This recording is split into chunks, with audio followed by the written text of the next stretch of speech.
Michelle, may gusto sana akong sabihin sa'yo. Inihanda ni Michelle ang sarili na kiligin sa sasabihin ni Jerome. Nasa sala sila noon at umaakit ng ligaw ang binata sa kanya. Umaakit ng ligaw? Nilaro niya sa isip niya ang mga katagang iyon. Bihirang mangyari iyon. Malakas ang loob ni Jerome. Mula noong bata pa siya ay mabibilang yata sa mga daliri ng isang kamay niya ang mga lalaking naglakas ng loob na umakyat ng ligaw sa kanya. Ang kilig na nararamdaman niya ay naudlot ng mapagawi ang tingin niya sa couch na nasa kaliwa. Ang Kuya Jun niya ang nagkukunwaring tumitipa sa laptop na nasa kandungan nito ay madalas nang nakatingin sa kanila. Ito ang panganay sa kanilang magkakapatid. 4 sila at siya ang bunso. Pinanlakihan niya ito ng mga mata. Nakaharap siya rito kaya hindi masyadong nakikita ni Jerome ang kapatid niya. Gayunman, sapat na siguro ang presensya nito para mailang si Jerome sa paglalabas ng mga baon nitong buladas. At imbes na matinag ang kapatid niya, ay naging malabato ang hilatsa ng mukha nito. Anak ng tinapay naman oh. Hindi na siguro nakapagtataka kung bakit sa edad na niyang 23 ay hindi pa siya nagkakanobyo. Sino ba kasi ang magkakalaro ng lalaking hindi titiklop sa pagbabantay sa kanya ng mga kapatid niyang jail guards yata ni Rizal in their previous life? Hayun na nga ang mismong pruweba. Para siyang nasa sinaunang panahon na may chaperone na kasama habang nag-e-estima siya ng bisita. Wala man sa line of sight ni Jerome ang kuya niya ay tiyak na nararamdaman nito ang pagtitig ng kapatid niya rito. Sumulyap nga ito sa kuya niya at malamang nilumipad sa ere ang kung ano mang sasabihin nito. Maybe some other time? Imbes ay sabi ni Jerome, tumayo na ito kapag kwan. It's getting late. Mauna na ako. I'll just text or call you, okay? Sabi nito kahit halos 8:30 pa lang naman ayon sa clockwall nila. Sige. Hindi pa man niya sigurado kung type talaga niya ang binata ay dismayado pa rin siya. Nalagasan na naman siya ng isang potensyal na jowa at hindi niya alam kung ilan o kailan uli siya magkakatisod ng lalaking may sapat na lakas ng loob para puntahan siya sa bahay at doon ligawan. Nagpaalam na si Jerome sa kuya niya at umani lang ito ng napakatipid na pagtango. Kapag kuwan ay lumapit na ito sa pinto. Inihatid niya ito hanggang sa gate. Umaasa siya na baka magbabalik-bayan ang lakas ng loob nito na tumakas dito kapag wala sa paningin nito ang kuya niya. Pero mukhang nag-TNT na iyon ng tuluyan. Bye! Paalam ni Jerome sa kanya. Saka ito lumabas ng gate. Sa pandinig niya ay may bahid ng panlilidad ang katagang iyon. Bye? As in, goodbye forever? Sige, ingat ka. Sagot niya, pero hangin na lang yata ang nakarinig niyon dahil mabilis nang nakalayo ang binata. Sumingasing agad siya nang maalala ang rason kung bakit gano'n ang naging resulta ng gabing iyon na inakala niyang mauuwi sa magandang panaginip. Parang may susuguring kaaway na naglakad siya pabalik sa bahay. What's the big idea? Paasik na tanong niya pagpasok niya. Naudlot ang pagsasara ni Kuya Jun ng laptop nito. Anong big idea? Patay mali siyang tanong ng kuya niya na anino hindi alam na naging salot na naman ito sa zero love life niya. What's wrong with this scene? Isang dalaga na ligpas na sa legal age. May dumalaw siyang manliligaw na bukod sa ligpas na rin sa legal age ay may magandang kabuhayan na rin. Pero imbis na magkaroon sila ng chance sa magpakyut sa isa't isa, wala sila na pag-usapan kundi ang pinsalang ginawa ng pinakahuling bagyong tumama sa Luzon dahil may chaperone siya. Huh? Engot yung guy. Hindi marunong pumili yung girl. Desidido talaga magpatay mali siya ng magaling niyang kapatid. Wrong answer. Kinaya niya ang tunog ng buzzer. Ang mali ay yung chaperone. At this age and time, the concept is so outmoded. Alam mo ba na outmoded na concept na iyon ang siya mismong dahilan kung bakit ang laki na ng itinaas ng teenage pregnancy sa bansa? Statistician si Kuya Jun and he loves spewing numbers and percentages, especially when he was arguing with someone. Kuya, teenage pregnancies ang sinasabi mo. Ibig sabihin, teenagers ang involved. Pakititigan nga ang mukha ko. Itinuro niya ang mukha niya. At pakikalkula nga ng edad ko. Teenager pa ba ako, ha? Matagal ko nang iniwan ng 10 years. Pero mukhang mas makakarami pa ng jowa yung dalagitang anak ni Aling Lucy na tindera ng gulay sa talipapa kaysa sa akin. And you know why? Dahil panira ka ng diskarte. Sisimulan na naman ba natin to? I'm just looking after your welfare at bilang pagsunod yun sa bilin ni Mommy. Katwiran nito sa himig na nagtatampo. Same reason, same tone of voice. Matagal na niyang naririnig iyon. Okay lang yun at naiintindihan pa niya noong dalagita pa siya. Pero ngayon ay medyo sintonado na iyon. Oh, ano ba yung kahulugang yan? Sabad ni Kuya Brian, pangalawa sa mga kuya niya. Kakapasok lang nito mula sa likod bahay. Amoy daw nito at malamang nakakatapos lang nitong maglaba ng rubber shoes nito. Itong si Michelle Brian, nababad trip kasi hindi makahirit ang pambobolang iyon dalaw niya na mukhang kumag. Sagot ni Kuya Jun. Lumapit si Kuya Brian sa kanya at inakbayan siya. You know why we're doing that? What we're doing? Nito sa nagpapahinuhod na tinig. Alam mo, kung gusto ka talaga ng isang lalaki, dapat ihanda siyang gawin ang lahat para sa'yo. Susuungin niya ang kahit ano para sa'yo. Bakit ako? Saksakan ng higpit ang tatay ni Lainey, pero hinarap ko. Kasi seryoso ako sa kanya at hindi lang gustong makascore. Kaya yung mga manliligaw mong pulpul, kung gaanong tumutupi, nako, walang kwenta iyon. And you certainly deserve someone better. Si Ate Lainey nga ang asawa ni Kuya Brian. 1 taon pa lang kasal ang mga ito. No 1 buwan lang ay nagpunta sa Australia si Ate Lainey upang magtrabaho. At dahil no nga sa binibilin siya ng mami nila sa mga kuya niya, mas pinili ni Kuya Brian na manatili na lang muna sa bahay nila. Lumang eksena iyon sa kanya. Napakaraming pagkakataon na kasing nauulit iyon. Mula pa nung dalagita siya na naiwan sa pangangalaga ng 3 barakong kuya niya ay bantay sarado na siya sa 2 sa mga ito. It really was no wonder that she never got to experience what it was like to have a puppy love.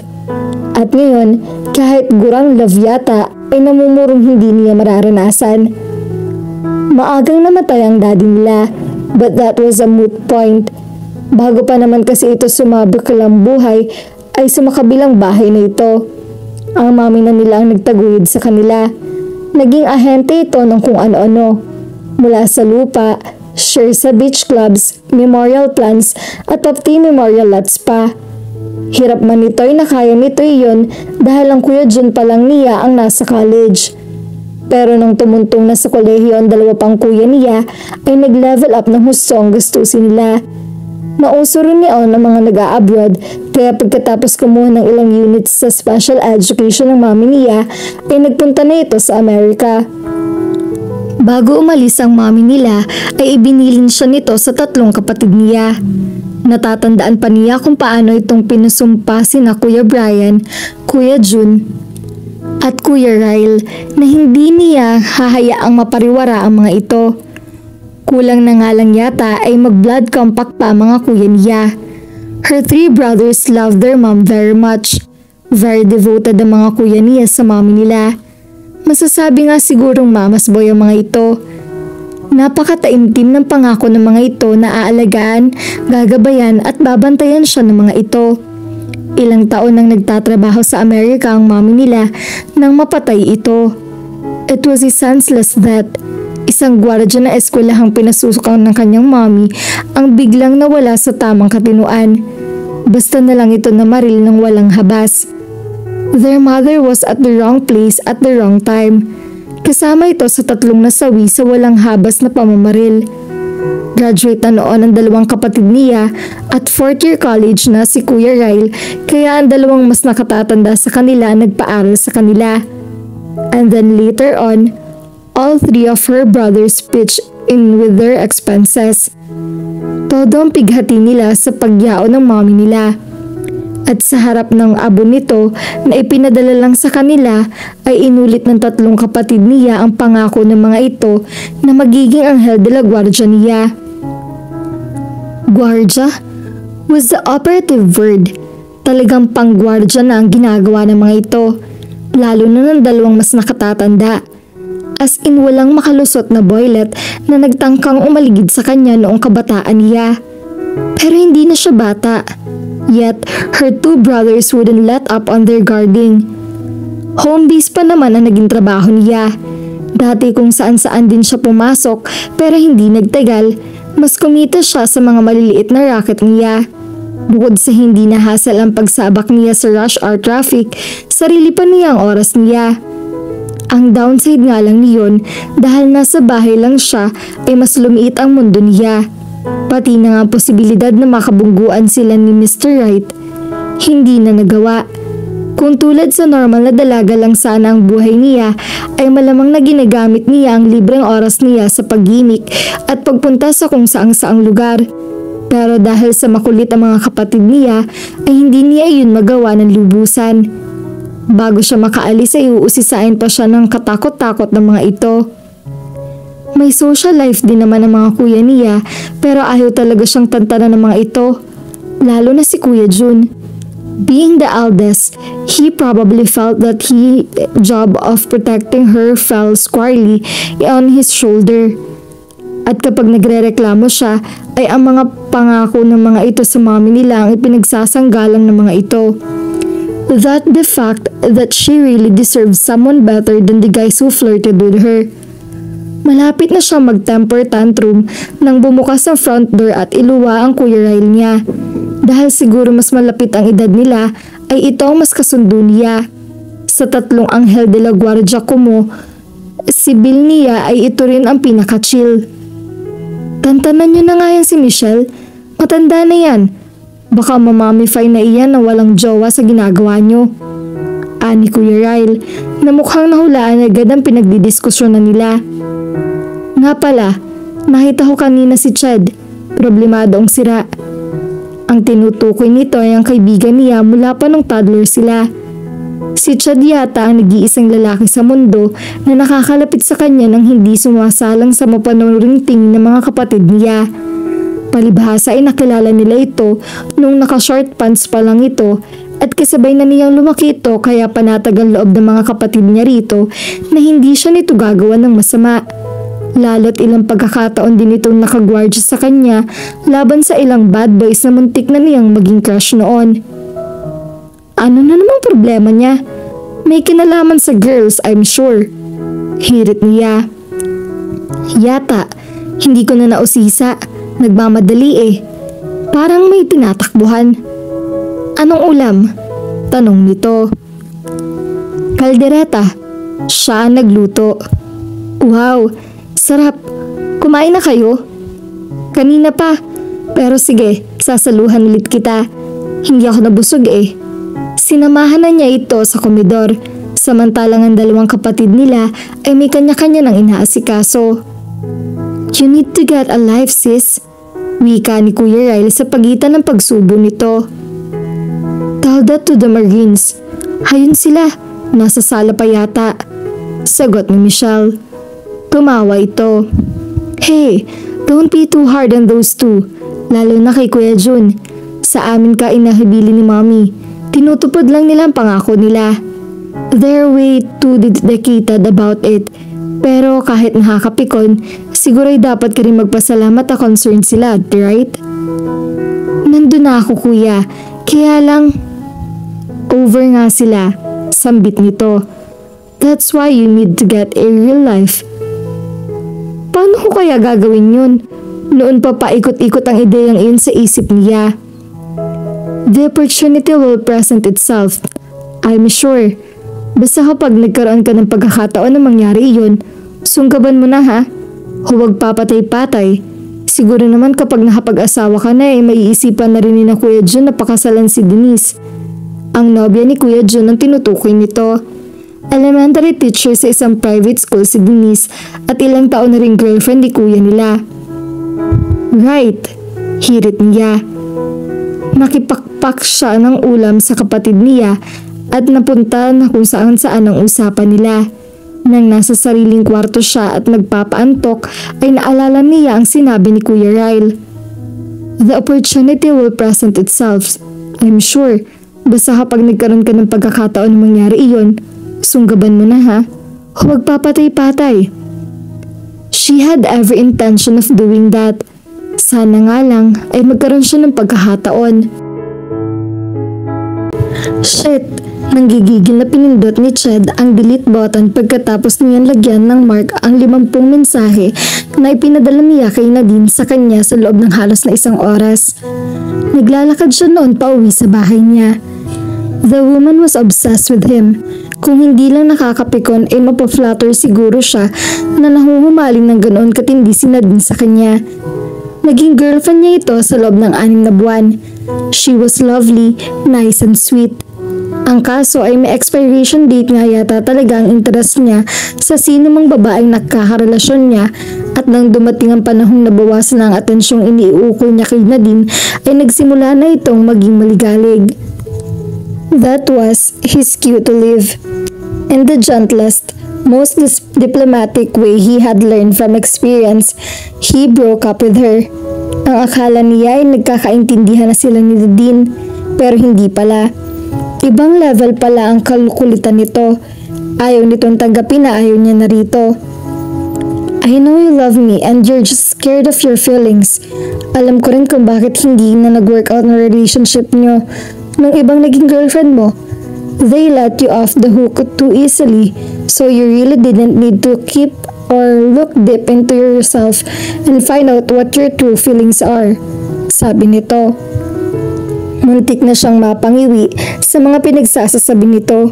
Kung sa bagay, hindi nakakagulat na gano'n ito. Ilang seminar sa self-improvement ang dinaluhan nito. Hilig daw nito ang mga iyon at malaki ang naitutulong ng mga iyon para mag-cope up ito sa matinding stress na ibinibigay rito ng trabaho nito bilang isang commercial model. Hindi nga siya tinantanan ni Nadine. Nangako ito na hindi na magiging nagger. Panay ang padala nito ng sweet messages sa kanya. Panay ang tawag nito para mga musta at maghain ng kung ano-anong indecent proposals. Isang beses na nagising siya na nasa tabi niya ito, hubot-hubad at sinisimula na siyang halayin. Naitulak niya ito pero bumalik ulit ito sa kama. It took a while before he managed to convince her that he was not in the mood. Ang akala niya ay matatauhan na ito, pero hindi pa rin pala. Lately, it looked as if she was stalking him. Kung nasan siya ay nakikita niya rin ito. Kapag nagkakasalubong sila ay nagkukunwari pa ito na pagawi lang doon. Never say die. Ang pag-asa nito na kung kahit minsan ay pinapahalata na niyang napipilitan na lang siyang ngitian nito ay hindi yata ito apektado. Kanina ay parang nakita niya ito sa grocery store na nasa loob ng subdivision na tinitirahan niya. Mabuti at nakita agad niya ito. Nagtago siya sa likod ng nakastock na diapers. Saka siya nagmadaling lumabas. Balak niyang magtago kung pupunta ito sa bahay nila. As in hindi niya sasagutin ang pagkatok nito. Kasi hodang gibain nito ang pinto. Most likely, she would come to this place and offer to cook him dinner and then follow it up with an incident or indecent proposal. What would get it through her thick skull that were really, truly and sincerely over? Siguro kapag may girlfriend ka ng iba. Napaungol siya. Natrauma yata siya sa pinaggagawa ni Nadine kaya wala pa siyang inklinasyon at lakas ng loob na maghanap ng panibagong girlfriend.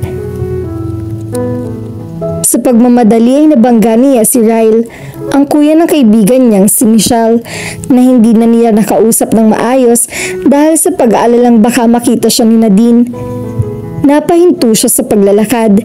Naisip niyang mas mabuti nga siguro kung sakaling magpunta sa kanila si Nadine at wala itong madatnan. Mag-isa na kasi siyang nakatira doon. Dati ay buong pamilya niyang nandoon. Pero nang mamatay ang daddy niya ay nag-asawa uli ang mami niya. Pumayag ito na suhestunan ng stepdad niya na bumili ng bagong bahay. Malaki na silang tatlong magkakapatid kaya pwede na silang iwan ito. Ang dalawang nakababata sa kanya, ang kambal na sina Shane at Shira ay may kanya-kanyang trabaho na. Physical therapist sa Canada si Shane at habang si Shira naman ay isang oil rig na nagtatrabaho. Okay lang naman sa kanya mag-isa. Ang hindi okay ay iyong mag-isa siya at sinusugod ni Nadine. Dapat siguro ay doon na muna siya manatili sa nabili niyang townhouse. Hindi niya iyon tinitirahan dahil for investment purposes iyon. Balak niyang paupahan iyon pero hindi pa siya nakakapag-advertise. Pero makatitiyak ba siya na hindi siya mai-stock ni Nadine doon? Nakapunta na rin kasi ito roon at malamang napuntahan uli ito niyon kapag nag-disappearing act siya sa bahay nila sa subdivision. Naalala niya si Michelle. Doon na muna siguro siya sa bahay ng mga ito. May seal of approval siya ng mga kapatid nito kaya hindi siya ipapalapa ng mga iyon sa aso. Iyon ay kung may aso ang mga ito. Sumulyap siya sa relo niya. It was just past 9. Maaga pa. Pwede pa siyang tumambay roon. Tinahak niya ang daan papunta sa bahay ni Nan Michelle pero napangiwi siya ng pagdating niya sa harap ng gate ng bahay nito ay nakita niyang madilim na ang buong kabahayan. Alam niyang kapag gano'n ay nasa kanya-kanya silid ang mga ito at may kanya-kanya ng trip. Si Kuya Jun ay malamang na nagbabasa ng libro. Si Kuya Brian ay nanonood ng DVD. Si Ryle, na sa tingin niya ay pinaka-formal sa tatlong lalaki, ay malamang na nagchat-chat sa internet o kaya ay nagsa-sound trip. At si Michelle ay baka nakahiga na. Early to bed and early to rise ang isang yon. Napaka-morning person kasi nito. He had been a part of the family for so long that he knew their routine. Napangiti siya sa ideyang iyon. Pero sa ngayon ay bubulabugin muna niya ang routine ng kaibigan niya. Ayaw na niyang gambalayan ng mga kapatid nito kaya tahimik siyang pumasok sa gate at tumapat sa ilalim ng bintana ng kwarto ng dalaga. Pumulot siya ng bato at ibinato ang bintana nito. May narinig siyang umangil mula sa loob. Maya-maya ay umulog ang ulong lumabas sa bintana. Oops, hindi pala nakasara yun. Michelle, si Chad ito, saad niya. I know. Sino pa ba ang mamemeste sa akin ng ganito kung di ikaw? Pasok na. Umakyat siya sa puno na malapit sa balkon na nasa second floor para makasampa sa bintana ng kwarto nito. He had been doing that since forever. Next time, bago ka mambato, alamin mo kaya muna kung sarado ang bintana. Sabi ni Michelle sa kanya habang hinihimas ang sentido nito. Tinamaan ako, no? Oh, sorry. Hindi ka na lang kasi nag-text. Lobat ang phone ko. Hindi ko pa na-charge eh. Katwiran niya. Napadpad ka. May kinalaman ba to sa problemang sabi ni Kuya Ryle ay meron ka? Bilib ako sa kuya mo na yon. Daig pa ang Kapamilya at Kapuso Network sa bilis na magpakalat na impormasyon. Sana lang ay wala siyang kinakikiligan at pinoprotektahan. Journalism ang kinuha niya nung college. Hindi ba? Katwiran nito. Pero ano nga bang problema mo na malamang ay may kinalaman sa babae? Si Nadine. Sino siya? Girlfriend ko. Ex pala. Akala ko si Patty ang last ex mo. Ano ka ba? That was months ago. Si Nadine ang latest ex ko. Finally, nakahanap ka yata ng katapat mo. Ni isa sa mga naging ex mo ay hindi ko binayagaya ng problema ah. Sinabi mo pa. Sabi ko rin sa'yo, your lucky will run out sooner or later. Ayaw mo makinig at makapag-tinutinu ka, ano ka ngayon. Hindi mo pa nga alam kung anong problema ko, sinesermonan mo na ako. Umupo siya sa kama at niyakap ang una na nahagip sa paningin niya. It smelled of Michelle. Natural siguro iyon dahil ito ang may-ari niyon. And it has a very pleasant scent. Napakunot noo si Michelle nang umupo sa kama niya si Ched at niyakap ang una niya. He had been doing that ever since they were kids. Pero noon na lang yata tumagos sa isip niya na hindi na ito kid. Sa laki nga nito ay lumundo ang gilid ng kama niya pag upo nito. Para ding napakaalangang ipaaloob na sa mga bisig nito ang baby pink na una niya na may roughly pillowcase. His presence seemed to fill her entire room kahit pa may kalalakihan ng kwarto niya. Kung sa bagay, may kalakihan din kasi ito.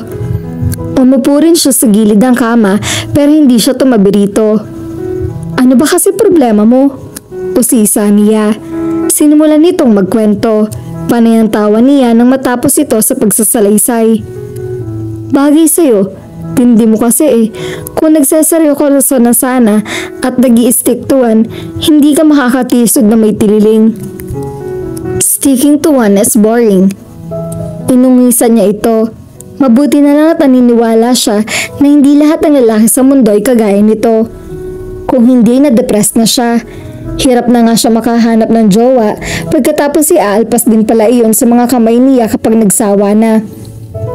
Kaya ngayon, hayan ka, problemado. Ibinaba nito ang una niya. Tumayo ito at nagpalakad-lakad sa kwarto niya. It's already getting on my nerves. Wika nito at saka bumuntong hininga. Tiisin mo, topa ka rin kasi I just need to make her realize that we're through, finished, over. Hindi ko alam kung saan siya humuhugot ng pag-asa niya. Walang kamatayan. Kawawang nilalang, nagpapakamatay sa isang lalaking hindi naman karapat-dapat. Sabi niya, magseryoso ka naman. Seryoso nga mukha nito nang humarap ito sa kanya. Medyo natigilan siya. Halatang problemado nga ito.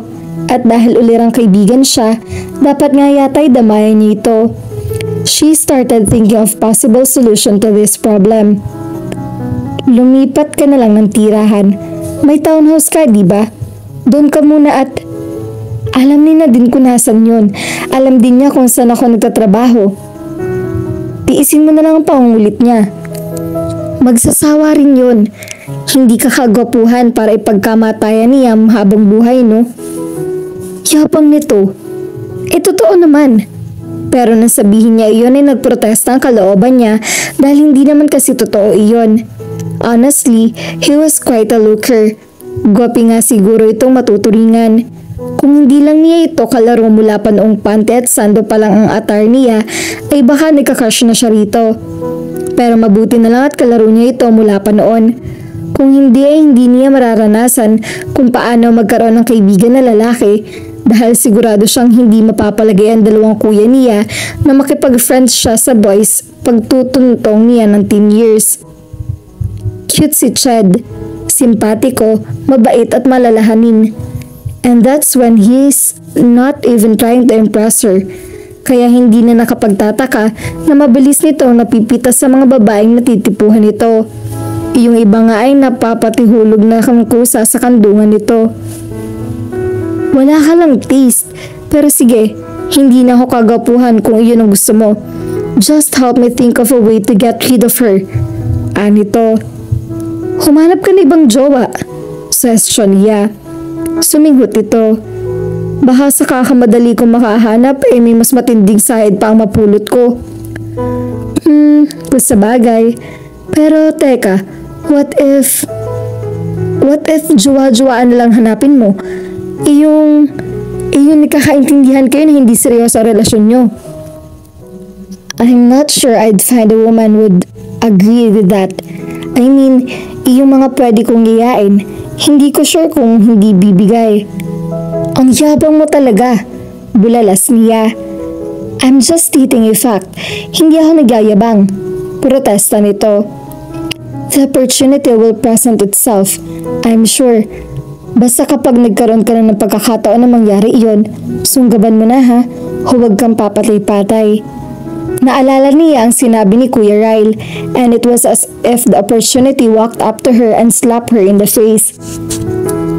Sinigawan siya ng, hello, heto ako, ang oportunidad na kailangan mong dakmain. Ako na lang. presinta niya bago pa niya mapag-isipan ng mabuti kung anong sinusuong niya. Based on experience, kapag nag-isip na siya ng mabuti, ay malamang naaatras siya dahil puputokihin siya nito ng 1,001 agam-agam. Ikaw? Nakaka-insulto ekspresyon nito. Parang hindi ito makapaniwala na naisip niya ang suhestyong iyon. Oo, ako. Ayaw mo? E di wag. Para kang sira. Sinabi nito. Nagkibit balikat siya. Just trying to help. Natigilan nito at parang napaisip. Seryoso ka? Paniniyak nito. Nagpapalitan ba tayo ng jokes? Hindi naman, hindi ba? And what exactly is in it for you? Tila nagdududang tanong nito. Hindi kita lihim na pinagnanasaan kung iyon ang inaakala mo. Ew, pero baka makakatulong din sa kung ano at sa akin na magpanggap na jowa mo ko. It would be perfect stepping stone for me. Stepping stone? Makinig ka. Isinalaysay niya naging pag-uusap nila ni Kuya Ryle. He told me I should get a life.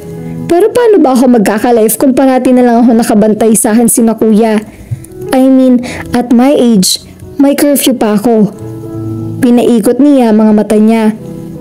Kapag umangal ako pang masamang lalabas na ingrata at ako pang walang pagmamalasakit nila. You should move out, ani Ched. Sa palagay mo hindi ko naisip yon? At sa palagay mo ba papayagan ako ni na Kuya? Well, nasa legal age ka na. May karapatan ka nang gawin ang anumang gusto mo. Kahit nga mag-asawa ka na. Tell me something I don't know. Pero syempre, kahit paano tinatanong ko ang utang na loob sa mga kapatid ko ang pag-aalaga at paggabay nila sa akin. May pagkakonserbatibo man ang mga pananaw nila, alam kong para sa kabutihan ko yon. Babae kasi ako at naitimo ng husto ni mommy sa isip nila na dapat akong bantayan at alagaan. Kailangan ng diplomansya. Ika nga, para maiwasan na madamdaming tagpo. And that's where you come in. Anong kinalaman ko riyan? Kausapin mo sila. Lumuhod ka kung kinakailangan. Magsumamo kang payagan nila ako na magpanggap na jowa-jowaan mo para tantanan ka ng ex mong walang taste na na-o-obsess sa'yo. Sa ganoon, magkaka-freedom ako kahit konti. Unti-unti rin silang masasanay na lumalabas ako at nabubuhay ng katulad ng isang normal na dalagang kaedad ko. And then later, kunwari kakailanganin kong tumira sa poder mo kasi kamo hindi makumbinsi si ex mo na ako talaga ang love mo. I'd get out of this house and no force on heaven or earth would make me go back. Kukuha na ako ng tutuluyan ko and start having the life I should have been having many years ago. You thought all about that at the spur of the moment? May gulat at pagkamangha sa tinig ni Ched. Parang ilang buwan mo nang pinag-isipan yan Sira, mabilis lang talaga ako mag-isip. Oh, ano na? Baka balatan ako ng buhay ng mga kuya mo. They're kinda scary, you know? Ang duwag mo naman. Hindi ka aanuhin ng mga yon. In fact, ikaw lang yata sa male species ang may lisensya makalapit sa akin. Napailing siya. Bakit parang hinahang na hinayang ka? Tanong ni Ched. Imaginein mo naman, ikaw na lang lalaking pwedeng makasalmuha ko. Excuse me? That's a privilege. Hirit nito. Umakto siyang nasusuka. Yabang mo. Sige ka, pag na-inlove ka sa akin, hindi kita papansinin. Akala mo. Kapag na-inlove ako sa'yo, patayin mo na lang ako. Ganti niya. Hi, Ched.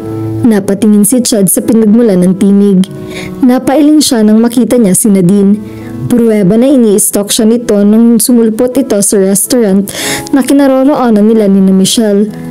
Hindi pa nila balak ng kaibigan niya na simulan ng pagpapanggap. Nandun sila para pag-usapan muna ang mga gagawin nila. Ang kaso'y mukhang mapapasabak na agad sila sa pag-arte dahil nandun na agad ang ex niya. Nasagap agad ng radar nito kung nasan sila. Hi, you're Michelle, right? Bati ni Nadine kay Michelle. Nginitian pa nito ang kaibigan niya. I'm Nadine. Patuloy nito nung tumango si Michelle. Hi, ganting bati ni Michelle dito. I've heard quite a lot about you. Madalas ka maikwento nitong si Chad sa akin.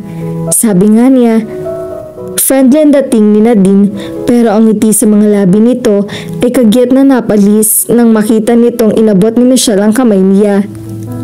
Lihim siyang natuwa. Iyon ang gusto niya sa kaibigan niya. Mabilis itong makatunog at mahusay makibagay sa sitwasyon. Just like that, the game was on. Sorry, pero hindi ka nabanggit sa akin itong si Chad. Sagot ni Michelle. I'm his girlfriend. Pahayag ni Nadine. Ex, hirit agad niya. Ah, ikaw siguro yung ex niya na ikwento niya sa akin. Fancy meeting you here. I am supposed to meet someone, wika ni Nadine. Tumingin si Michelle sa likuran nito. Wala pa siya? Wala pa eh. Wait, maybe I can join you while I wait. Mungkahin nito. I don't think it's good idea. Not to be rude, but three is a crowd. Sagot niya. Crowd? Tinapunan uli ito ng tingin na magkahawak na kamay nila ni Michelle. Oh Chad, that is so lame. Bulalas nito at saka tumawa. What is lame? Tanong ni Michelle. Bumaling si Nadine dito. You're such a dear friend, you know, but that's just it. You two are just friends. Ilang beses ko nang inungkat iyon kay Chad. Dati kapag nababanggit ka niya and he made it crystal clear that he has no feelings for you and will never have feelings for you. His words, not mine. Pinukol siya ni Michelle ng matalim na tingin. Well, love moves in mysterious ways, so they say. Katwiran niya. And so here we are. Hinigka niya ang kamay ni Michelle na nahawakan niya. Mumiwi si Nadine pero kapag daka ay bumahulghat, uli ito ng tawa. Stop that. Lumang tugtugin na iyan and it won't work on me. I know you're just pretending. Ang tibay naman ng sikmura ng babaeng to. Sa loob-loob ni Michelle, ang tinutukoy niya ay si Nadine. Siguro ay nahahalata nga nito na uma-acting lang sila ni Chad. Pero hindi ba nito naisip na kung gaano gumawa na ng gimmick na bulok ang binata para lang maitaboy ito ay ibig sabihin lang na dapat itantanan na nito ang kaibigan niya? Don't use her to push me away, Chad. Kung ibang babae ang kasama mo, baka pa. But I know Michelle is just your friend. She is not your type. Unti-unti nang umiinit ang ulo niya kay Nadine at naiinis na rin siya kay Chad. Ganun ba ang mga pinagsasabi ng kaibigan niya sa mga giging girlfriend nito tungkol sa kanya? Na hindi magiging sila at she was not his type? Tinamaan na magaling. I'm not using her to push you away. Puno ng pasensyang sabi ni Chad. What you see is the real thing. Oh, please.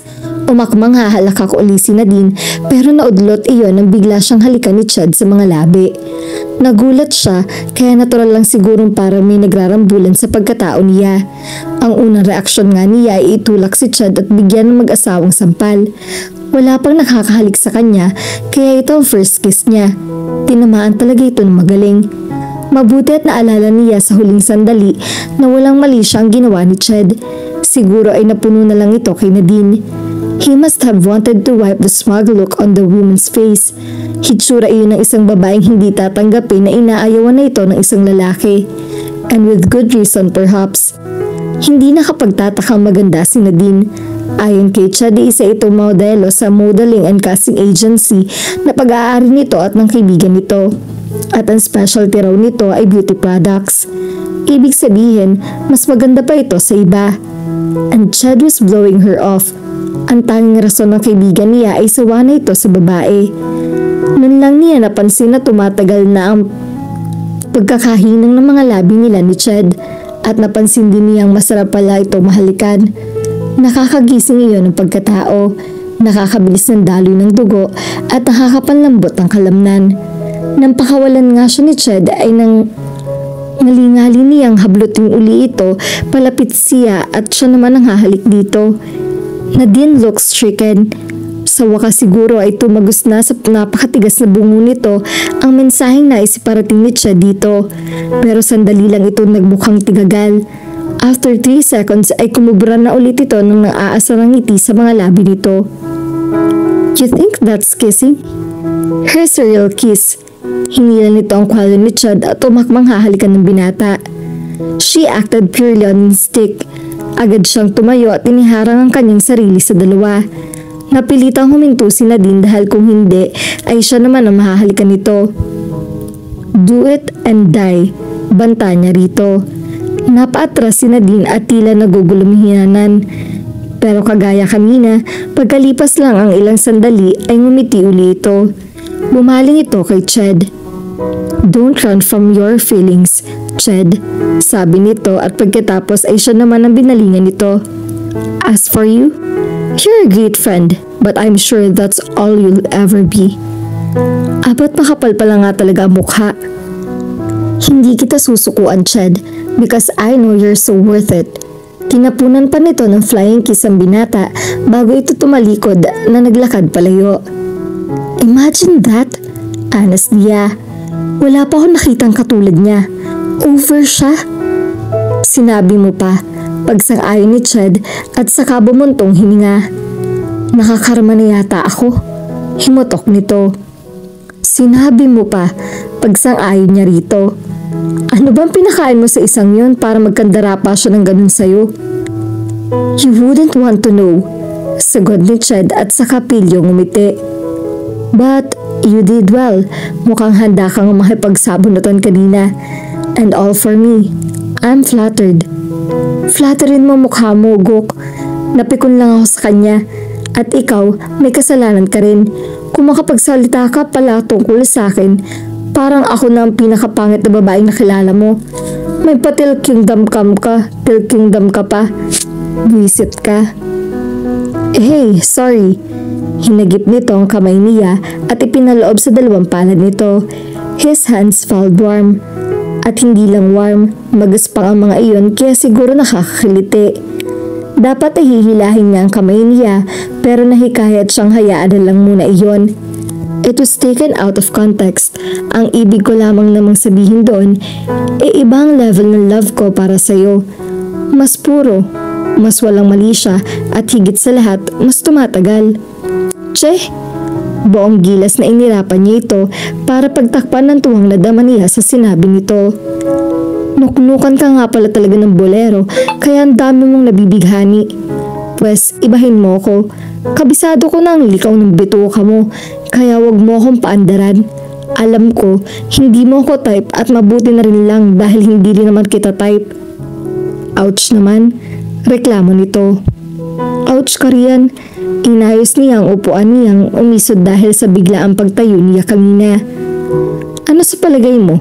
Nagets na kaya na din ang pinagduduldulan mo sa kanya na game over na talaga kayo?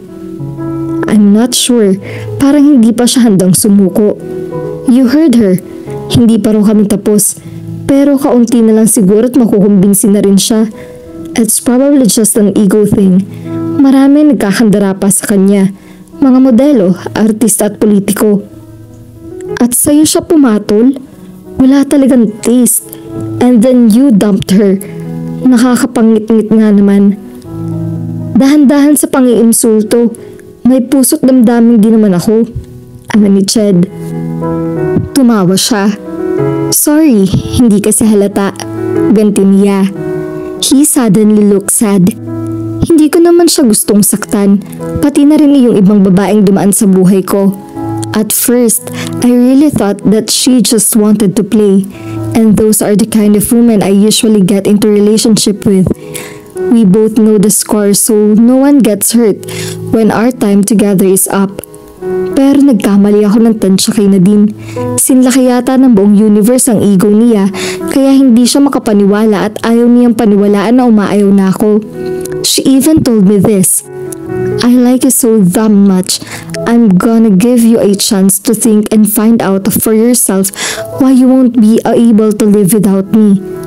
Humugot ito ng malalim na paghinga. Psychiatrist na nga ang katapat ng isang yan. Hirit niya. Mukha nga. But then, Maybe she just needs a little time. Baka matauhan din siya o makahanap ng iba. Hopefully, yung papakasalan na siya. In the meantime, I'll take you home. Baka magalit pa sa akin si na Kuya Jun kapag masyado na tayong ginabi. Mabuti-buti nga at within curfew mo kapag hindi mo ako kasama. Still, ayokong abusuin ng tiwala nila sa akin. Napasimangot siya. May kaunting freedom na siya pero kulang pa. At her age, she should be able to come home at whatever time she damn well pleased. Umiiwas lang siya sa komprontasyon at samaan ng loob kaya hindi siya sinusuway ng mga kapatid niya. Tayo na kung ganoon, yaya niya. Nakahiga si Mitch sa kama niya at nakatitig sa kisame ng umagang iyon. Halos kagigising lang niya pero gusto na agad niyang manlumo. 4 na araw na kasing nananahimik si Ched. Marahil ay tumigil na si Nadine sa pangungulit dito. Ang bilis naman ni hindi pa siya nakakabuelo. Naputol ang pag-iisip niya nang magrigang cellphone niya. Sobra na to. Nanggigigil na bulalas ni Ched pagsagot niya ng telepono. Ang alin? Si Nadine.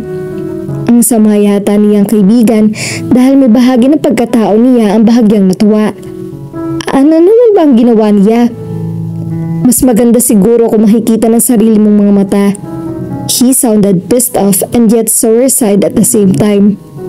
Sige, magbibihis lang ako. Pagbaba niya sa sala ay naabutan niya si Kuya Ryle na nakakapasok lang ng bahay galing sa pagja-jogging. Parang simbahan ang harap ng bahay ni Ched. Natatawang wika nito. Simbahan? Bakit? Tanong ni Kuya Jun nakakababa lang rin ng hagdan. Puno ng bulaklak, may ribbons pa. Pare na lang ang kulang, pwede na magpakasal dun. Kaya pala nagwawala siya, sabi niya. Sino may kagagawa dun? Tanong ni Kuya Jun sa kanya. Sino pa? Di yung magaling na ex niya na may sira. Sagot niya. Wa-epek palang drama nyo, komento ni Kuya Jun. Hindi sa ganun. Mabilis sa tanggi niya at baka sabihin niya na itigil na lang nila iyon. Mawawala na naman siya ng passes para makagimik ng walang balakid. Give it time. Magsisink in din sa napakatigas sa kokote ng babaeng iyon nang nag-move on na si Ched. Kung hindi mo lang kaibigan simulat sa pulang isang yun. Hirit ni Kuya Jun. I know, brother dear. O sige, pupuntahan ko na muna siya. Mabilis niyang umalis sa bahay. Pagdating niya sa bahay ni Ched ay nakita niyang hindi lang pala bulaklak ang kinabit at isinambulat ni Nadine sa bakuran ng lalaki. Nagsabit pa ito ng tarpaulin na may nakasulat na Marry Me in big bold letters. May nadatnan pa siyang ilang kapitbahay na paalis na pero nagkakatuwaan pa sa pagpapalitan ng kuro-kuro. Extreme siya. Bulalas niya nang pagbuksan siya ng pinto ni Ched. Damn it, this is getting too ridiculous even for the dean. Napipikong sabi nito. Ayaw niya sumuko. Para siya masamang panaginip. Balik ng balik. Baka desperado na siya, sabi niya. Pues, mas desperado ako. Mag-live-in na tayo. Napanganga siya rito. Ikaw naman na nagsuggest nun dati pa, hindi ba? Bakit natutulala ka ngayon? Tanong ni Ched. Ako? Nagsuggest ng ganoon? Oo kaya? Oo nga pala, pero it makes sense. Siguro naman kung makikita niya nagsasama na tayo sa isang bubong, itatantanan na niya ako. Ayokong tumira sa bahay mo.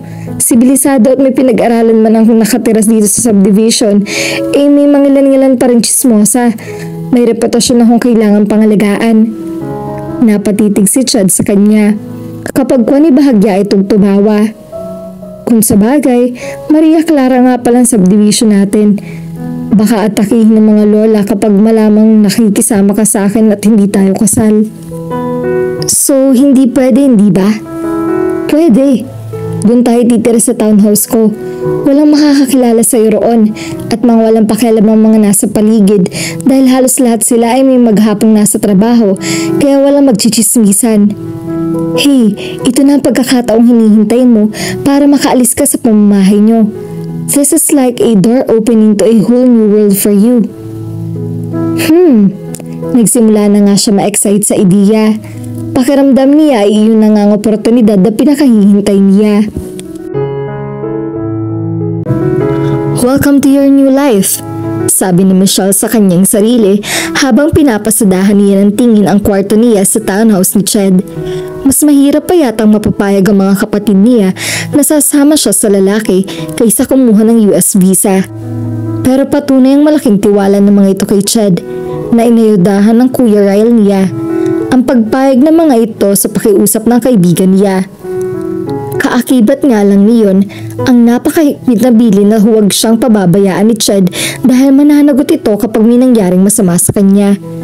Ngayong nakapang ibang bahay na siya, walang katulad na pakiramdam ang kalayaan na nadarama niya. Katulad siguro yun ng isang matagal na nakakulong sa munti at kalalaya lang. And she had Ched to thank for that. No, she didn't have to thank him. May pakinabang din naman kasi ito sa ginagawa nila.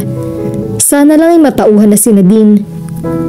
Pero naiintindihan din naman niya kung bakit ito nagkakaganoon. In Ched's own way, he was the kind of a guy a woman would swoon over.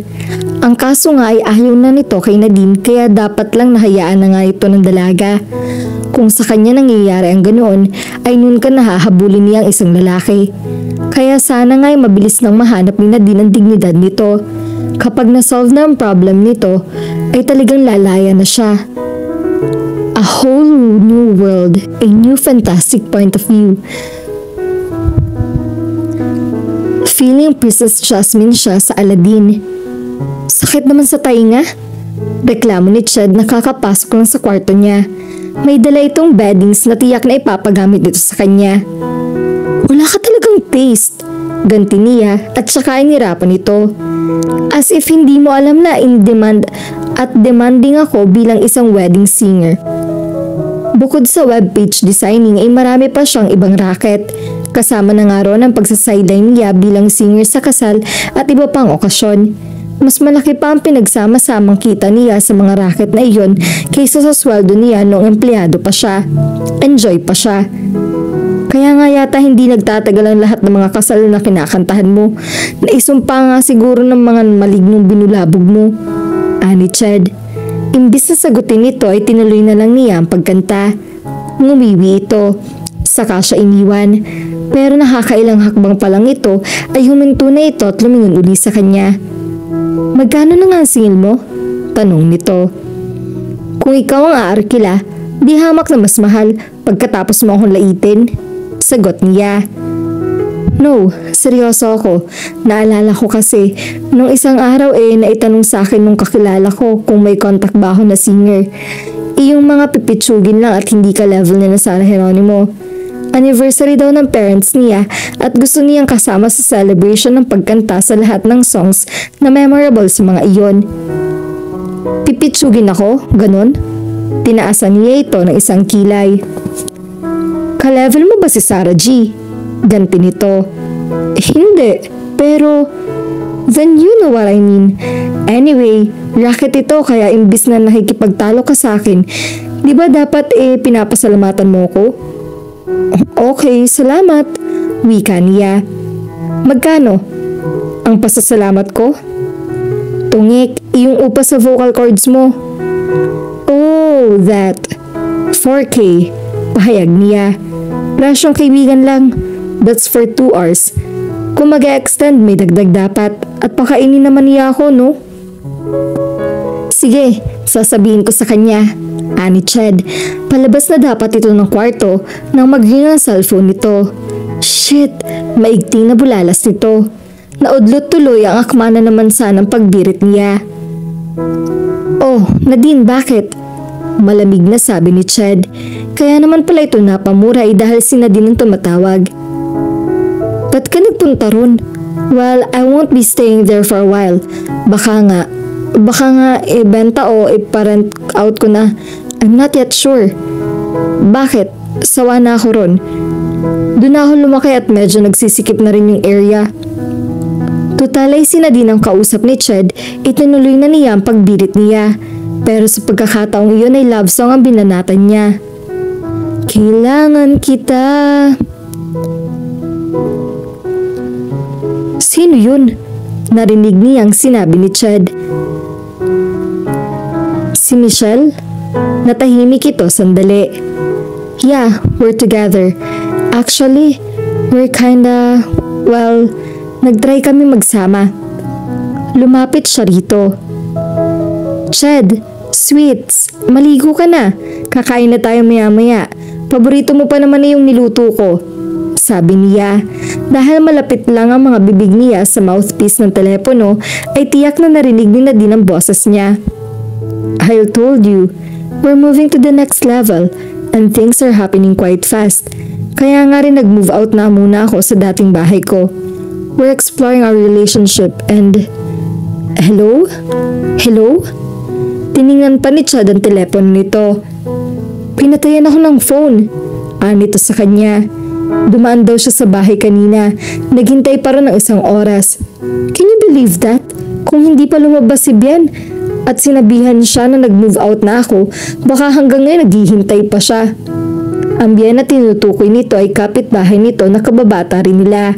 Binilinan daw nito ang lalaki na tingnan-tingnan ang bahay nito dahil hindi muna ito uwi roon. Ginawa nito iyon para kung sakaling hanapin nga ito ni Nadine doon ay malaman ng dalaga na wala itong mapapala. Siguro naman titigilan ka na niya. I wish. Usal ni Chad. Iginala nito ang paningin sa kwarto niya. Although it's nice living here too, for a change. Mas tahimik pa nga yata rito kaysa dun sa subdivision. Bakit nga ba hindi mo ito tinitirahan? Binili-bili mo tapos itetenga mo lang. Investment. Pero baka nga dito na ako magstay. Ewan, pag-iisipan ko pa. Dito na lang ako kapag bumalik ka sa bahay mo. Sabi niya. Sige ba, basta magbabayad ka ng upa. Ako ni best friend mo? Sisingilan mo? Nagkunawa siyang nahindik at nagdamdam. Wala nang libre sa mundo ngayon. Pagkasabi niyon ay tumatawang lumalabas ito ng kwarto. Hindi pa man ito nakakalayo ay nagring uli ang telepono. Yeah, Nadine, totoo ang lahat ng sinabi ko sa'yo. Wika nito. Napailing na lang siya. Ang tigas talaga ng bungo ng babaeng iyon at ang tibay ng dibdib. Mukhang patok sa kakilala ni Chad na nalaman ni Michelle na Tim ang pangalan ng presyong kaibigan niya. Kinuha agad nito ang serbisyo niya. Yaman din lamang na imbitado rin si Chad sa salo-salo ay sasabay na silang nagpunta sa venue na isang garden restaurant. Doon gagawin ang renewal of vows at ang reception. Pagdating nila roon ay sinalubong agad sila ng isang matangkad na lalaki. Brad! Nakangiting tinapik nito ang balikat ni Chad. Sa hinuha niya ay ito na si Tim. Nakausap na niya ito sa telepono. Dahil kakilala ito ni Chad ay hindi na niya ito tiningnan at hininga ng down payment sa SOP niya sa kliyente inirerekomenda lang ng kung sino-sino. Here's your wedding singer, sabi ni Chad dito na siyang tinutukoy. Lalong lumuwang ang ngiti ni Tim. So, you're Michelle? Anito. And you're Tim. It's a pleasure. Inilahad niya ang kamay niya rito na agad namang ginagap ng lalaki ng 2 kamay. Parang kumislap ang mga mata nito pagkatapos siyang pagsadahan ng tingin. Lalo siyang napangiti. Kuradyado man siya ng mga kapatid niyang ambisyon niya at ang gawin siyang madre, ay marunong pa rin siyang makahalata kung natutuwa sa kanyang isang lalaki. Instinct siguro iyon at nakakatuwa ang pakiramdam na may natutuwa nga sa kanya. If your singing voice is as good as your looks, will you marry me? Pabirong wika ni Tim. Naaliw lalo siya. It was obvious that the guy was flirting with her and she felt flattered. Plastic at ipokrita na lang siguro ang babaeng magsasabing hindi ito napaplatter sa ganoon. Nakasira ng kaligayahan niya ang biglang pag-ubo ni Chad. Kung hindi lang niya alam na wala itong TV o hika ay aakalain niyang inaatake ito. Pinukol na niya ito ng masamang tingin. Kailangan mo ng rifampicin? Mataray na tanong niya rito. Hindi. Something just caught in my throat. Sagot ng kaibigan niyang tinamaan ng magaling. Sa tingin niya ay nagpipigil ito ng tawa. Choker ka talaga, Brad. Ani Tim. Oh, paano? Pahiram muna dito kay Michelle. I need to brief her on some things. Sure, go ahead, sagot ni Chad. Sinundan ni Chad ng tingin ang paglayo ni na Michelle at Tim. Nakakailang hakbang pa lang ang mga ito ay nakita niyang dumako ng isang kamay ni Tim sa likod ni Michelle. Nagdidisgustong bumuntong hininga siya. Matagal na niyang kilala si Tim, bagaman hindi niya masasabing sanggandikit sila nito. Alam niya ang kalibre nito pagdating sa babae. Pumapangalwa nga siguro ito sa kanya sa kamandag sa sex appeal at hindi ang pambobola. But he's better than you. Sumbat ng konsensya niya. Kasi kahit paano ay may kakayahang magseryoso si Tim. 2 beses na ito nagka-girlfriend na masasabing hindi flavor of the month. Ang isa sa mga iyon ay muntik pang pakasalan nito. Hindi lang niya alam kung ano nangyari at hindi yun natuloy. So he could say that Michelle was in relatively good hands. Kaya dapat siguro niyang ipanatag ang kalooban niyang hindi niya alam kung bakit biglang ngaling-ngaling mag-amok. Ilang kakilala nang natatanong niyang parating kaya pinuntahan na lang niya mga ito. The ceremony soon got underway. Ilang beses na rin naman siyang nakadalo sa kasalan kaya hindi na bago sa kanya mga pangyayari. Pero maya-maya pa, nang may umalingaw na kanta ay saka siya nakadama ng kaunting pagbabago. Napatingin siya sa mga aawit. Napansin niyang nakatingin din dito ang ilan sa mga bisita. And they seemed mesmerized by Michelle's voice. Hindi niya sasabihin na napakaganda ng tinig nito. She wasn't savaging. Marahil, ang pumukaw sa mga interes ng mga ito ay nakakarinig dito ay ang emosyon ay binabahagi ng kumakanta. Sa paraan ng pag-awit ni Michelle ng pangako ay tila ba napakasarap ma-inlove at mangako ng wagas at walang katapusang pag-ibig sa isang tao. Hayon nga at kung magtitigan ng mga magulang ni Tim ay para bang noon unang kasal ng mga ito. Para sa isang katulad ni Michelle na alam niyang hindi pa nagkaka-boyfriend, achievement siguro may tuturing na kaya nitong ipaloob sa pag-awit nito ang isang emosyong hindi pa nito nararanasan. She is like a virgin forest, untouched by human hands. Hindi niya alam kung bakit tila may naantig na kung ano sa pagkatao niyang bunsod ng ideyang iyon. It was an intriguing thought and also a bit titillating. Malambot ang ekspresyon sa mukha ng halos lahat ng mga nasa paligid niya. Ang ilan nga ay mukhang tear-eyed pa. Kusang hinahanap ng mga mata niya si Tim at nakita niyang titig na titig ito kay Michelle. Nabighani. Iyon agad ang naisip niya para ilarawan ang ekspresyon nito. Kim was staring at her as thought she were the most fascinating creature on earth. Hindi naman maikakailang may tsura si Michelle. Mas maganda nga lang yata ito sa araw na iyon. Siguro dahil nag-ayos ito ng husto. Sinipat niya ito. Hindi naman ito kung todo naka-makeup. Mas may kulay lang ng konti ang mukha nito kaysa dati. Siguro ay dahil sa okasyong pupuntahan nito. Nasanay lang siguro siya na pulbos lang ang ginagamit nito at wala yata itong lipstick kapag lumalabas sila noon. Kaya ngayong gumamit ito ng kaunting kolorete ay saka niya napansin ang napaka-natural pero nakakaaya-aya pa rin na ganda nito. She was talented too. Pruweba niyo ng iba-ibang racket nito. Narinig na rin niya itong kumanta dahil ilang beses na silang nag-video ako nito. Pero iba pala kapag nag-perform na to. She was good. Totoo nga siguro na napakasobrang malapit sa isang tao ay may tendency na hindi mo ito bigyan ng malalim ng pansin. Nasanay na siyang nasa tabi lang niya si Michelle kaya parang ngayon lang nabuksan ang paningin niya sa bentaheng ito. Ano kaya yun? Noon mo pa naman nakikita ang bentahe niya.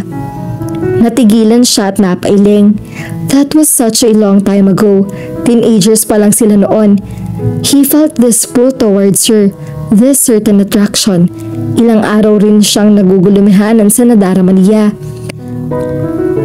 Napigilan niya ang silakbo ng kalooban niya pagkatapos niyang ipaalala sa kanyang sarili na mata lang siguro niya ang walang latay sa mga kapatid ni Michelle kapag kinatalo niya ito. At ayaw rin naman niyang kataluhin ito dahil kaibigan niya to, ang nag-iisang babaeng tunay na kaibigan niya. Napansin na niya dati ang mga bentahe nito at napapansin ulit niya mga iyon ngayon. So what? Kung noong bagats na uhugin pa siya ay nagawa na niyang deadmahin ang mga anumang tawag sa nadaman niya noon, ngayon pa ba na man of the world na siya? Sisiw. And yet, when he saw Tim walking toward Michelle with a smile on his face, he felt like crashing towards the guy and giving him a punch in the face. Pero kagaya nung bagats na uhugin pa siya, sapilitan lang niyang dinadadma ang silakbo ng kalooban niya. Maraming babaeng bisita sa salo-salo, and babe magnet that he was, a few were drawn onto him. Ipinakilala lang ni Tim sa kanya ang ilan sa mga ito, pero pagkatapos ay parang ayaw nang umalis ng mga ito sa tabi niya. But he was distracted. Panay ang sulyap niya kina Michelle at Tim na tila magandang tinatakbo ng kwentuhan.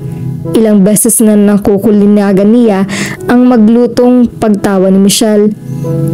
Kulang iyon sa finesse kung tutuusin, pero napaka-natural ng dating niyon, kaya siguro hindi ganon kasagwan tingnan ang ginagawa nito.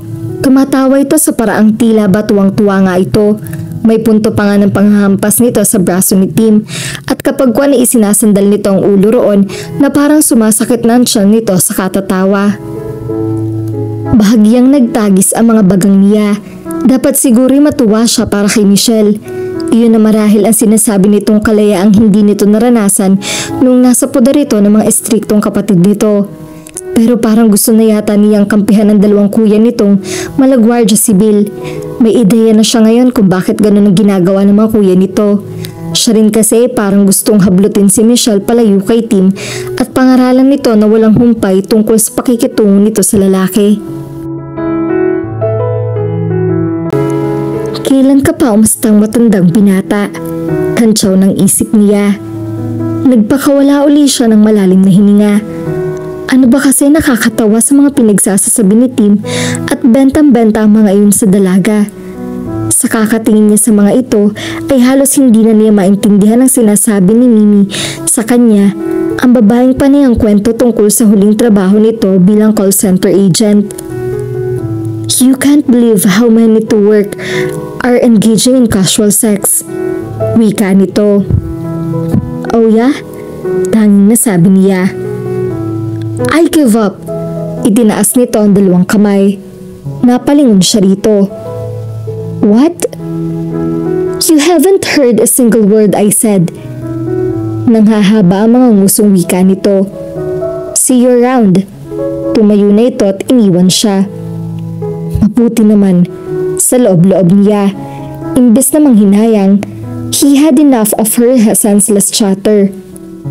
Hindi na siya nakatiis. Tumayo na rin siya at nilapitan sina Michelle at Tim.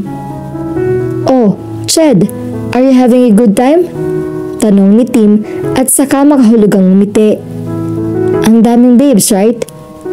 You wouldn't think na wedding anniversary ito nang malapit ng mag-senior citizen. Hindi siya inimbitahan nito na makiumpok sa mesang kinaroroonan nito at ni Michelle, pero humilo siya ng isang silya at umupo roon. Why is that? Usisa niya. Na maraming babes? Naghahanap si mami ng irereto sa akin, kaya tuwing may okasyon, halos lahat ng anak ng babae ng mga kumari niya ay iniimbitahan. Hinahanapan ka ng irereto? Mukhang interesado si Michelle. You mean, single ka pa? You said it.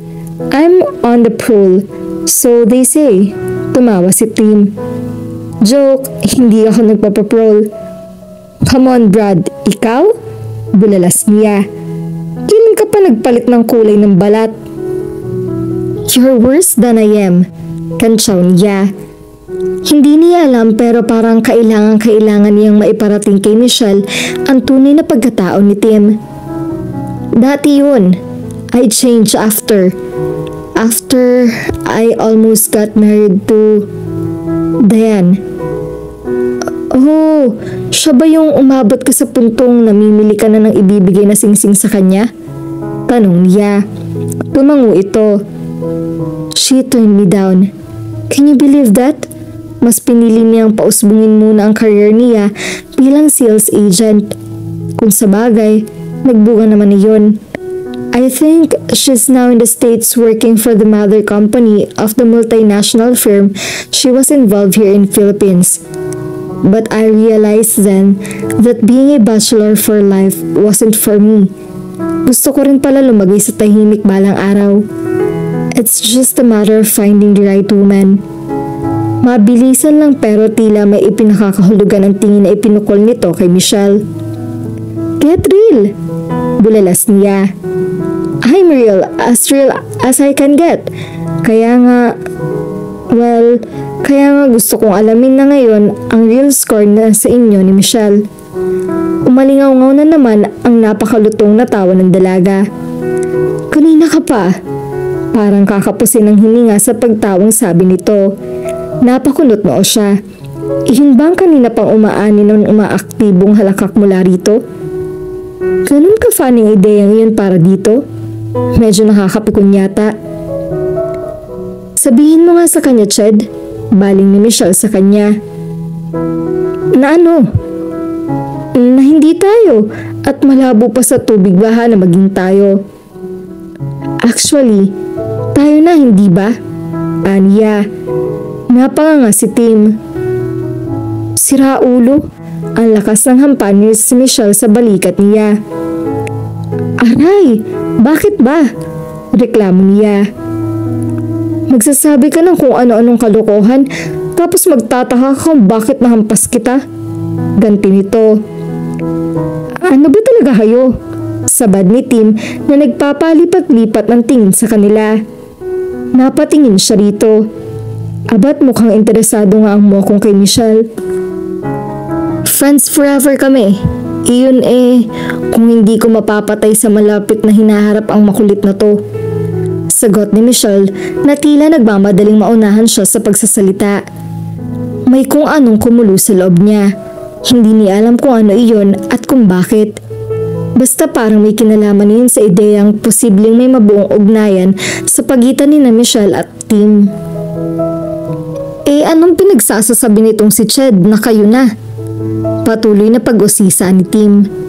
Sumulyap si Michelle sa kanya. Shall I tell him or would you like to do the honors? Ako na. Lukot ang mukha niya at di naman si Michelle naliliwanawin sa lokong ito ang real deal sa pagitan nila. Ibig sabihin ba interesado rin ito kay Tim? Nakakainis. Pero mabilis na naputol ang pagsisintir niya nang magtaka siya kung bakit siya naiinis. Atin-atin lang sana to, okay? Sabi niya kay Tim sa mahinang tinig. Mabilisan niyang ipaniliwanag dito kung bakit nasa poder niya si Michelle at kung bakit kailangang huwag muna itong lantarang umalay-aligid sa dalaga. You could blow our cover, man. Hirit pa niya. Tumawa si Tim. Really? You went to such lengths?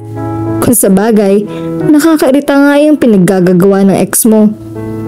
But man, that's really mind-boggling. Parang hindi ito makapaniwala. Hindi kaya mitililing si Nadine? I mean, you two could be in danger. Baka bigla na lang kayong i-massacre nun. I-report mo na sa pulis. Napikon siya roon. Hindi kailangan magkatililing ng isang babae para mahirapan siyang makamove on pagkatapos ko siyang hiwalayan. Ani niya. Hanep. Bulalas ni Tim.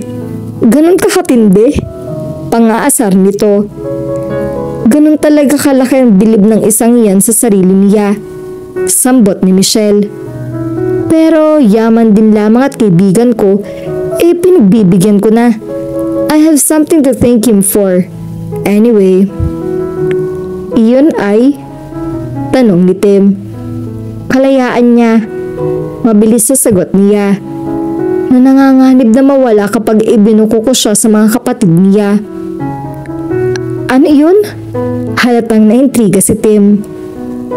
I'll tell you all about it kung ikukuha mo ako ng dessert, sabi ni Michelle sa lalaki. Sure, anong gusto mo? Tanong nito. Sasama na ako sa'yo. Ang daming choices Doon na ako sa buffet table mamimili. Excuse us pare. Baling ni Tim sa kanya. Saka nito ay nilahad ang kamay kay Michelle para alalain sa pagtayo ang dalaga.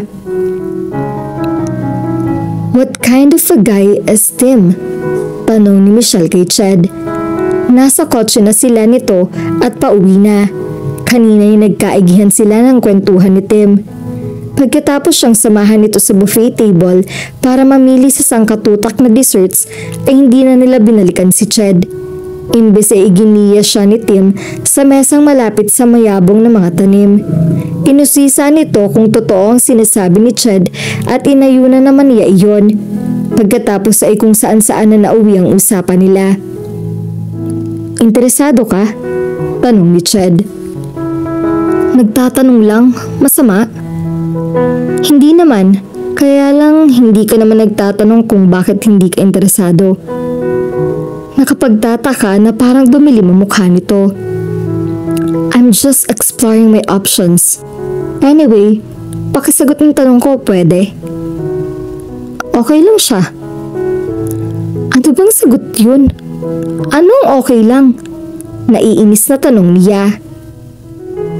Okay lang. Hindi siya masasabing pang jackpot sa loto pero hindi din naman kasumpa-sumpa. Mas lamang ng ilang paligo sa'yo, ganon? Hirit niya. "Hey, I'm a hell a lot of better than him." Protesta nito. "Paano ka naging better than him, aber?" I earn a lot more. I'm more fun to be with. I'm cuter and you have a time limit for the woman in your life." Sabad niya. "Mas gusto ko na yata ay yung lalaking pangit at pulubi pero wagas magmahal kaysa sa gwapo at mayaman pero nang iiwan naman." "So, gwapo ako." "That's not the point." "What is?" Marahas na bumuntong hininga siya. "Mas gwapo ako kay Tim." Hindi na siya sumagot. Totoo ang sinasabi nito, pero bakit pa niya paloloobin ang ego nito na nakalobo na nga yata? But the thing was, at the moment, it didn't look as if his ego was all puffed up. Mas mukha itong bata nagmamaktol. "Hey, kung ang pagpapanggap natin ang inaalala mo, huwag mong problemahin iyon. Nangako si Tim na hindi siya gagawa ng kahit na ano posibleng mabuko sa atin sa ex mong mentally unstable." Wika niya. "Pati pala yun na pag-usapan niyo rin. Close na kayo?" Sarkastikong sabi nito. "Kaya pala nakalimutan mong may kasama ka at hinayaan mong mapanisan ako ng laway dahil abala ka sa pagpapakyut kay Tim." "Ano bang ipinagpuputok ng butsi mo?" Reklamo niya. Nayayamot siya pero hindi masyado.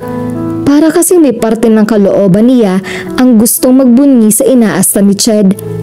Parang may ibig sabihin iyon. Ang hindi niya malaman ay kung ano baga ang dapat niyang ikatuwa. "Oo, wala lang." Simpleng sagot nito habang nanghahaba ang nguso na itinuon ang buong atensyon sa pagmamaneho. "Ano ka mo? Saan ka pupunta?" "Night swimming sa Pansol." Binagalan ni Michelle ang pagsasalita. "Gusto mo i-sign language ko pa para mas maintindihan mo?" Sarkastikong tanong niya kay Ched dahil sa lakas ng bulalas nito. Tinitigan siya nito na para bang nasisiraan siya ng bait. "What?" Sikmat niya rito. "May naintindihan ba kayo ni Tim na ipinaliwanag kong dahilan kung bakit nandito ka sa piling ko?" Nakakunot noong tanong nito. "Nandito ako para isipin na may tililing mong ex na tayo na." Wika niya. "At iisipin pa rin kaya niya iyon kapag nakita niya kayo ni Tim na magkasama? Eh di lalo na nung kinumpirma ang hinala niya na inuuto ko lang siya." "My goodness, Ched. Use your coconut nut. Hindi ganun ka-dense si Tim. May backup plan siya. Dapat sumama ka sa amin." "Ano? Wala akong balak panoorin kayo na." "Hep hep hep. At sino nagsabi sa'yo na manonood ka? That's so gross." Dadalhan ka ni Tim ng partner para may pagkaabalahan ka. Double purpose yon. Kung makita man tayo ni Nadine, the possibility of which is quite small, you have to admit, pwede niyang isipin na si Tim at iyong girl ang magka-date at tayong partner.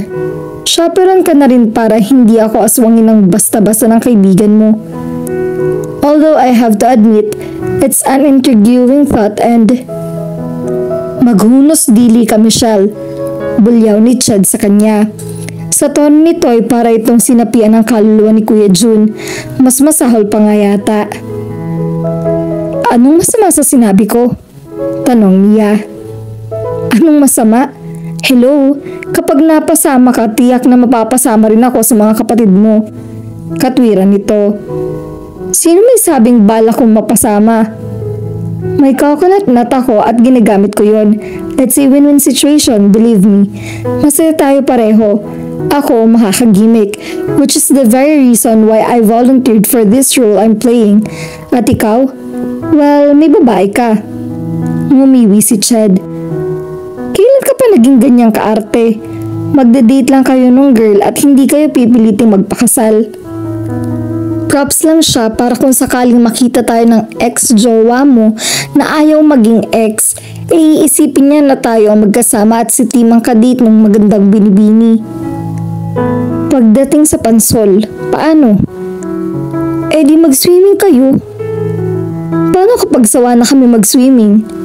Tiningnan niya ito ng masama. Bakit nga ba nag-iinharte ito ng ganoong katindi? Humarap siya rito. Hinawakan niya ang magkabilang pisngi nito at inilapit ang mukha niya rito para magka-eye to eye sila. Sandali niyang nakalimutan kung bakit niya ginawa iyon. Pati nang sasabihin sana niya nang mapasobra ang buwelo niya sa paglapit dito. Masyadong napalapit ang mukha nila sa isa't isa. Sa sobrang lapit, kaunting kilos lang ay magdadaiti na mga labi nila. Her nosed a whiff of his breath. Normal na hininga ng tao iyon, and yet it fired up something inside her. Parang nahatak niyo ng pansin niya papunta sa mga labi nito. Ano kaya ang pakiramdam kapag tototohanan ang halik? Napaatras siya. Bakit ba siya nag-iisip ng ganoon? Napansin niyang nakatitig din si Chad sa mga labi niya. Was he wondering the same thing? Sana. You were saying? Pukaw ni Chad sa tila kagising-gising lamang mula sa panaginip. Namamaos kasi ang tinig nito. Di-focus pa yata ang paningin. Si Chad ka, di ba? That means you know how to be around women. Hindi ka mauubusan na maiisip na aktibidades kahit mas stranded kayo sa isang liblib na isla ng isang taon. Nagkabulol-bulol tuloy siya. Go, figure it out yourself. Bibitawan na dapat niya ang mukha nito dahil parang may init at lamig na nagsisimulang manuot sa mga palad niya. Pero bago siya makabitiw ay ipinatong nito ang mga palad nito sa mga kamay niya. Lalong tumindi ang init at lamig na nagsusumiksik sa mga kalamnan niya. May kasabay pa yatang panginig iyon. The sensation was so strange, and yet it felt quite pleasant that she couldn't seem to summon the strength to move away from him. Ang malakas na alingaw-ngaw ng ringtone ng cellphone niya ang nagpalaya sa kung anumang kahibangan na nananahan sa pagkatao niya. Si Kuya Jun ang tumatawag. Malamang na mga angamusta ito na regular nitong ginagawa mula sa pumisan na siya kay Chad. For once in her life, she felt so thankful to her brother. Bakit ganyan ang suot mo? Paglabas pa lang ni Michelle ng kwarto niya ay iyon na ang isinalubong ni Chad sa kanya. Anong masama sa suot ko? Tiningnan niya ang sarili. Shorts na hanggang singit at halter top ang suot niya. Kung nasa bahay siya ay tiyak na masisita siya ng dalawang kuya niya. Pero wala siya sa bahay niya at hindi niya kuya si Chad. Kung makapagbilad ka ng katawan para ka magpapamanyak. Pakiramdam ni Michelle ay minamaligno sila. Hindi nga kaya sumapi sa kaibigan niya ang kaluluwa ni Kuya Jun? Baka nag-astral projection ang kapatid niya at natrap ang kaluluwa nito sa katawan ni Chad. Tiyore ang pulpul lang naman iyon. Magpapamanyak ka riyan. Ang dami nagsusuot ng ganito. Eh kung marami ang magsusuot ng sako, gagaya ka? Ganti ni Ched. Ano ba dapat ang isuot ko? Barot saya? Resort ang pupuntahan natin, hindi cultural presentation. Itinirik ni Ched ang mga mata nito. Anyway, kailan ka pa nagkaroon ng karapatang pakialaman ng attire ko? I had enough of that at home. Okay, sorry, my mistake. Hindi ko alam na masama pala magmalasakit. Do what you like. Nahulasan siya. Kung totoong concerned lang ito, nakakahiya naman na sinusuway niya ito. Lumapit siya rito. Uy, ito naman tampo agad. Hinimas niya ang braso nito pero pakipot pa yata ito. Iniwas nito iyon. Tampong kulangot ka pa riyan. Tama na hindi bagay. Paglalambing niya rito. Patuloy lang paghimas niya sa braso nito. Wala namang mali siya iyon pero unti-unti naramdaman niya na parang nag-enjoy na siya sa ginagawa niya. Ang tigas naman, puna niya habang hinahaplos niya ang braso nito. Hindi yun nakakagulat dahil mahilig ito sa sports. Medyo nawala sa normal ang paghinga niya. Iyon yata ang unang pagkakataong napansin niya ang katawan nito at nawari niya na kung hahayaan lang siguro niya ang kanyang sarili ay malamang na mahumaling na siya rito. Ano ba yung pinag-iisip mo? Bago pa makasagot si Ched ay may narinig silang humintong sasakyan sa harap ng bahay nito. Nasundan iyon ng dalawang mahinang pagbusina. Hudyat na nandun na ang sundo nila. Agad na siyang lumayo rito. Nandiyan na ang sundo natin, halika na. Sabi niya. Hindi niya alam kung paranoid lang si Ched para isipin na naaaligid-aligid si Nadine pero hindi siya hinayaan na sa harap po umupo katabi ni Tim. Imbes ay ito ang umuko pa ng passenger seat pagkatapos iyong bakante ng babaeng kasama ni Tim. Bea raw ang pangalan ng babae ayon kay Tim. Napilitan tuloy ito na umupo sa backseat kasama niya. Ngungutu-ngutu si Ched at hindi niya alam kung bakit. Basta mainit lang ang ulo niya.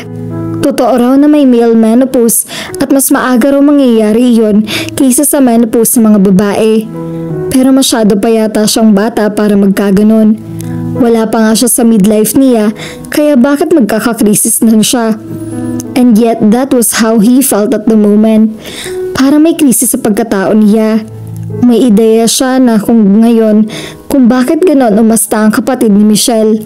Protective ang mga ito sa dalaga.